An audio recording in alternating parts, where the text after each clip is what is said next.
So aim are గోల్ని పూర్తి చేసుకోవాలి అంటే ఎలాంటి ప్లానింగ్ చేయమంటారు? ఎందుకంటే ప్రోడక్ట్స్ కొంటున్నారు చాలామంది, అది మీరు కరెక్ట్గా చెప్పారు, చాలా నిజం అది. సో సొల్యూషన్ కొనాలి అంటే ఎటువంటి కైండ్ ఆఫ్ ప్లానింగ్ ఉండాలి? Very simple sir, it's all very easy. First thing, మీరు దేని కొరకు ఇన్వెస్ట్ చేస్తున్నారు, అది మీ లైఫ్లో ఏ ఇయర్లో అరైవ్ అవుతుంది, క్లియర్ ఆన్ డాట్ ప్లానింగ్ ఉండాలి.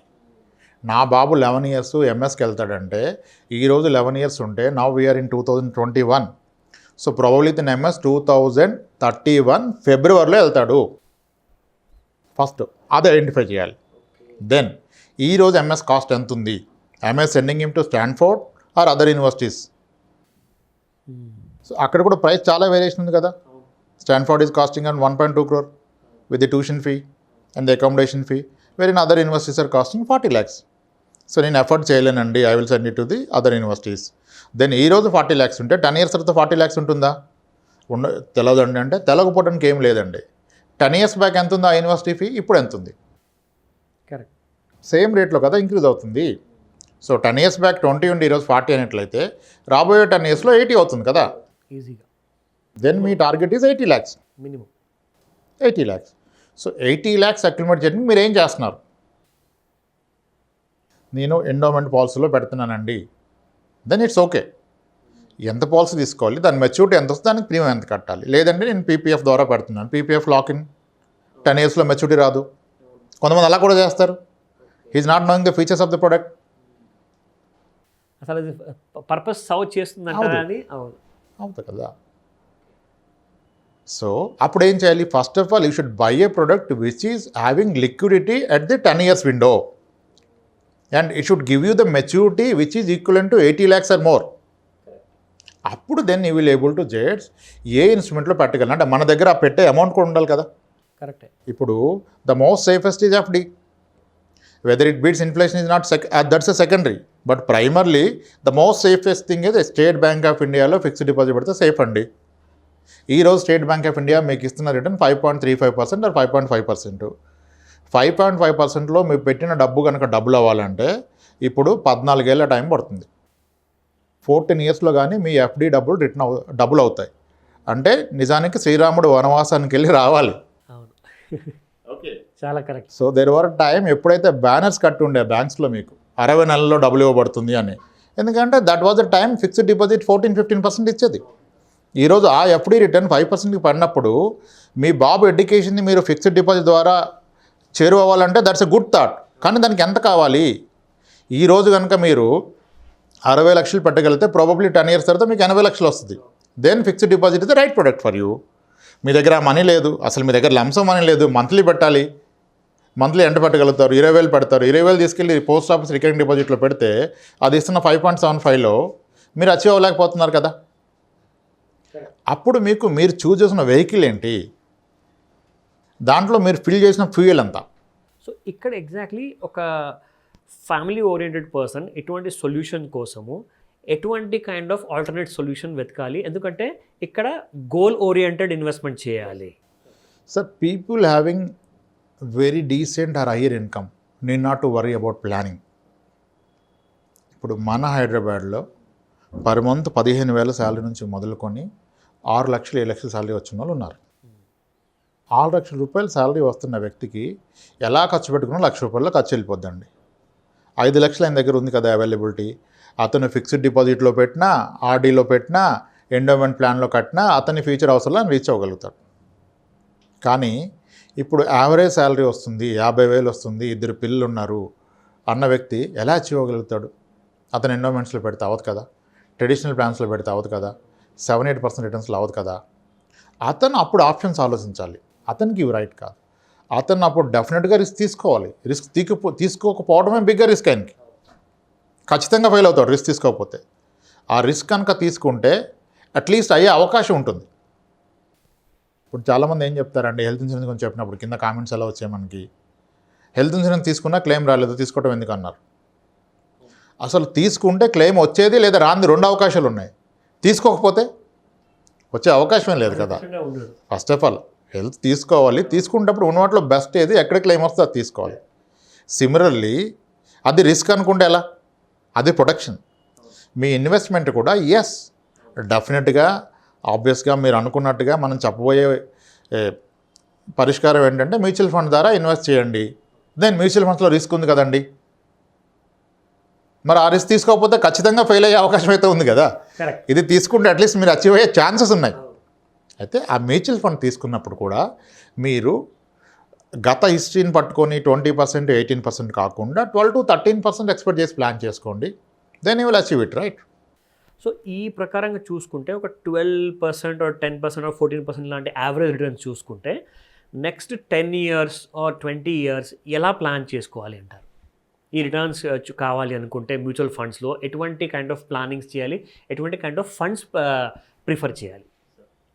15 ఏళ్ల కాలంలో మీ టార్గెట్ కనుక మీ రిక్వైర్డ్ మనీ కనుక 1 crore అయినట్లయితే కన్సిడరింగ్ మ్యూచువల్ ఫండ్స్ ఒక 13 to 14% ఇస్తుంది అనుకుంటే డైవర్సిఫైడ్ ఈక్విటీ ఫండ్స్, ఓకే, మీరు నెలకి 18,000 రూపాయలు ఎస్ఐపి చేయాలి.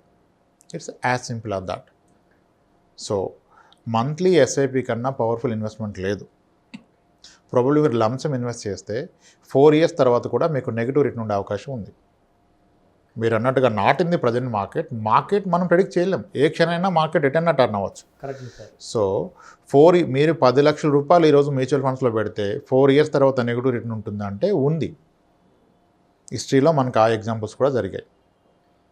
కానీ 4 yearsలో మార్కెట్ నెగిటివ్గా వెళ్ళి మధ్యలో కరెక్షన్ వచ్చి మళ్ళీ డౌన్ వచ్చినా మీరు ఎస్ఐపి ద్వారా పెడితే మీకు నెగిటివ్ రిటర్న్ వచ్చే అవకాశం లేదు. ఎందుకంటే హిస్టరీలో ఒక ఫండ్ ఉంది, I don't want to take the fund name, ఎందుకంటే మనం అలా అంటే నెగిటివ్ రిటర్న్ గురించి చెప్తున్నప్పుడు ఫండ్ నేమ్ చెప్పకూడదని నా ఉద్దేశం. ఒకనొక ఫండ్ మ్యూచువల్ ఫండ్ ఇండస్ట్రీలో 10 రూపీస్ అనేవితో స్టార్ట్ అయ్యాక అది వితిన్ 3 years స్పాన్లో 1.5 yearలో 10 రూపీస్ నుంచి 2 రూపీస్ అనేవికి వెళ్ళింది. మళ్ళీ నెక్స్ట్ 1 yearలో 5 రూపీస్ అనేవికి వచ్చింది. కానీ 5 రూపీస్ అనేవికి వచ్చినప్పుడు యాక్చువల్గా రికవర్ అవ్వలేదు కదా కంప్లీట్ 10 వరకు. అయినా సరే investor is 20% CAGR return. Okay, 2 rupees నుంచి క్యాలిక్యులేట్ చేసుకుంటే అతను యావరేజ్గా కొన్ని యూనిట్స్ అన్ని 2-3లో ఉన్నాయి. 2 రూపీస్ 3 రూపీస్లో 5 రూపీస్ రాగానే ఆయన 20% రిటర్న్లో వచ్చాడు. అంటే మీరు ఎస్ఐపి ద్వారా ఇన్వెస్ట్ చేస్తే మార్కెట్ ఫుల్గా రికవర్ అవ్వాల్సిన అవసరం లేదు. మార్కెట్ పడిపోయి సగం రికవర్ అయితే మీరు ప్రాఫిట్స్లోకి వచ్చేస్తారు. ఫుల్ రికవర్ అయితే మీరు 20% అబోవ్ వెళ్ళిపోతారు. So that's the beauty about the systematic investment. ఈ విషయం గ్రహించారండి. చాలామంది భయపడుతూ ఉంటారు, మార్కెట్స్లో లాసెస్ అంటారు. బట్ ఇటువంటి విషయాల్లో మీరు ఎలా గైడ్ చేస్తారు ఈ విషయాలు? ఎందుకంటే ముఖ్యంగా మార్కెట్స్ పడ్డా పెరిగినా దాని గురించి వరి అవ్వద్దు. Yes sir, it's very simple sir. మీరు 10 years ఇన్వెస్ట్ చేయదలుచుకుంటే లాస్ట్ 10 yearsలో మ్యూచువల్ ఫండ్ ఇండస్ట్రీలో వచ్చిన వరస్ట్ రిటర్న్ పట్టుకోండి, నాట్ ది యావరేజ్. అది కూడా మీకు 11% ఉన్నప్పుడు why are you worried? Do you have an other asset class which is giving 11%? And it's not practical for both the first to find out ఏది వరస్ట్ ఇస్తుందో అది పట్టుకోలేం కదా. అంటే ప్రాక్టికల్ అది పాసిబుల్ కాదు. 11% వచ్చే ఫండ్ మీరు పట్టుకోలేరు. మీరు ట్రై చేస్తే కూడా 12.5, 13 వస్తుంది కదా. ఎస్. సో అప్పుడు ఎందుకు వరీ అవ్వాలి నేను? సో ఇక్కడ ప్రాబ్లం ఏంటంటే మ్యూచువల్ ఫండ్స్ని మనం ఎలా ట్రీట్ చేయాలంటే very simple example, all the time నేను కోట్ చేసేది ఒకటే ఎగ్జాంపుల్ అండి. మ్యూచువల్ ఫండ్స్లో మీకు రిస్క్ ఉంది అంటే కనుక మీరు గోల్డ్ని ఎలా ట్రీట్ చేస్తారో మ్యూచువల్ ఫండ్స్ని అలాగే ట్రీట్ చేయండి. రేపు కనుక గోల్డ్ రేట్ రేపు మార్నింగ్ 10,000 పడిపోయి 47,000 నుంచి 37,000కి వెళ్తే ఏమవుతుందండి? అందరం క్యూ కట్టేస్తాం. అవును, నిజమే కదా. అలానే మ్యూచువల్ ఫండ్స్లో కూడా చేయండి. అలానే అప్పు చేసి మ్యూచువల్ ఫండ్స్లో ఇన్వెస్ట్ చేయొద్దు. మీ దగ్గర ఉన్న మనీని ఇన్వెస్ట్ చేయండి. మార్కెట్ అప్ ఉన్నా డౌన్ ఉన్నా ఇన్వెస్ట్ చేయండి. We never know which is up which is down. అది తెలిస్తే ఇంకా గేమే లేదు అక్కడ. There is no game, right? So ఇందులో మ్యాక్సిమం ఎటువంటి ఫండ్స్ ప్రిఫర్ చేయమంటారండి ఒక కొత్తగా మొదలుపెట్టిన ఇన్వెస్టర్కి? మీరు first time investor, conservative investor and మీ గోల్కి కనుక టైం పీరియడ్ ఒక 7 years ఉంటే, ఫస్ట్ టైం మీరు వచ్చినట్లయితే హైబ్రిడ్ ఈక్విటీ మ్యూచువల్ ఫండ్స్ కానీ బ్యాలెన్స్డ్ అడ్వాంటేజ్ ఫండ్స్ కానీ తీసుకోండి, which is combination of debt and equity. ఈ ఫండ్స్ మీకు 9 నుంచి 12% రిటర్న్స్ మాత్రమే ఇస్తాయి. బట్ మీరు ఫస్ట్ టైం వస్తున్నారు కనుక ఈక్విటీలోకి 12% మిమ్మల్ని చాలా ఎగ్జాగరేట్ చేస్తుంది. That's a good return, right? 5.5 ఉన్న ఎఫ్డీ నుంచి వస్తే మీకు 11% should be a very decent return. Over period మీకు ఎక్స్పీరియన్స్ వచ్చాక మీరు డెఫినెట్గా మిమ్మల్ని మీరు అప్గ్రేడ్ చేసుకుంటారు. Probably you try to see a blue chip fund, large cap fund, then a mid and large cap, then a mid, then a small. So అప్పుడు మీరు డైవర్సిఫికేషన్కి కూడా చేసుకోవచ్చు. ఎస్. ఓకే, ఇంట్రెస్టింగ్, చాలా ఇంట్రెస్టింగ్గా ఉంది. ఎందుకంటే 11% rate of interest when compare to FD అంటే double అండి. Almost every year you're earning double. So కాబట్టి దీనికంటే మంచి ఐడియా ఇంకోటి ఉండకపోవచ్చు. అయితే ఇక్కడ 11%లో అర్థం చేసుకోవాలి అంటే this 11% is consistently 11. It is 1 year -20, 1 year 0, 1 year +25. Last 1 yearగా మ్యూచువల్ ఫండ్స్ యావరేజ్గా 45% రిటర్న్ ఇచ్చాయి. మార్కెటే ఇచ్చింది. అవునండి. అంటే Sensex has grown right. So దాని అర్థం ఇది స్టాండర్డ్ రిటర్న్ అని కాదు. Next year probably we will see -10, -30 కావచ్చు. కానీ ఒక 10 years స్పాన్లో ఎంత వస్తుంది అనేది మీరు పట్టుకోవాలి. అందుకనే లాంగ్ పీరియడ్ ఉంటేనే ఇన్వెస్ట్ చేయమని చెప్తున్నాం మనం. ఇప్పుడు గోల్డ్ కూడా అంతే కదండి. ఈరోజు 47,000 ఉంది. మీరు చూడండి, అందరూ స్టాక్ మార్కెట్లో మనం అనలిస్ట్ని చూస్తాం కదా, అంటే వీళ్ళకి 10 years ఎక్స్పీరియన్స్ ఉంది, అనాలిసిస్ చేస్తున్నారని. ఇప్పుడు గోల్డ్ అనేది మన పేరెంట్స్కి, మన గ్రాండ్ పేరెంట్స్కి 56 years ఎక్స్పీరియన్స్ ఉంది కదా. వాళ్ళు చెప్పగలుగుతారా నెక్స్ట్ ఇయర్ గోల్డ్ ఎంత ప్రైస్ ఉంటుందో? లేదండి, చెప్పలేరు. ఇప్పుడున్న 47, 52కి వెళ్ళొచ్చు, లేదా మళ్ళీ 42కి రావచ్చు. కానీ ఒక విషయం చెప్పగలుగుతారు, గోల్డ్ అనేది ప్రతి 9-10 ఏళ్ళకి రెట్టింపు అవుతూ వచ్చింది. 10 ఏళ్ళకి రెట్టింపు అయిందంటే 7% రిటర్న్ వస్తుంది. ఇప్పుడు గోల్డ్ 2011లో 2500 or 25,000 per 10 grams ఉన్నది, ఈరోజు 50 అవ్వలేదు. అంటే గత 10 ఏళ్ళుగా గోల్డ్ 7% రిటర్న్ ఇవ్వలేదు. ఆ విషయం మీరు గ్రహించండి. అవుతుంది అనుకోండి, సరే 7 అయితే కూడా 10 yearsలో డబుల్ అవుతుంది. అలానే మ్యూచువల్ ఫండ్ 1-2 yearsలో మీరు గోల్డ్ లాగానే దీన్ని కూడా ప్రెడిక్ట్ చేయలేరు. కానీ 12% రిటర్న్ ఇస్తే కూడా 6-7 yearsలో మీది డబుల్ అయిపోతుంది. 1-2 yearsలో నెగిటివ్ రిటర్న్ ఉంటుంది. 1-2 yearsలో నెగిటివ్ రిటర్న్ ఉంటుంది. అంటే కావాల్సిన గోల్ ఒక ఫ్యామిలీకి ఖచ్చితంగా అందేలాగా అందులో ఐడియాస్ ప్రకారం చూసుకుంటే ఛాన్సెస్ చాలా ఎక్కువగా ఉన్నాయి. Yes sir. In fact 11% on minimum side పెట్టుకున్నా కానీ ఎక్కువ వచ్చే ఛాన్సెస్ కూడా ఉన్నాయి. ఇప్పుడు నేను ఫైనాన్షియల్ ప్లానింగ్ చేసి రిటైర్మెంట్ గోల్ చేసిన వాళ్ళకి ఎర్లీ రిటైర్మెంట్ అని ఒక కాన్సెప్ట్ డిరైవ్ చేస్తాం. 15 ఏళ్ళలో రిటైర్మెంట్ చెప్తాను. నేను 12% క్యాలిక్యులేట్ చేస్తాను. My back of the mind is I wanted to make my client retire at the age of 11 years from now, but I'm telling him 15 years.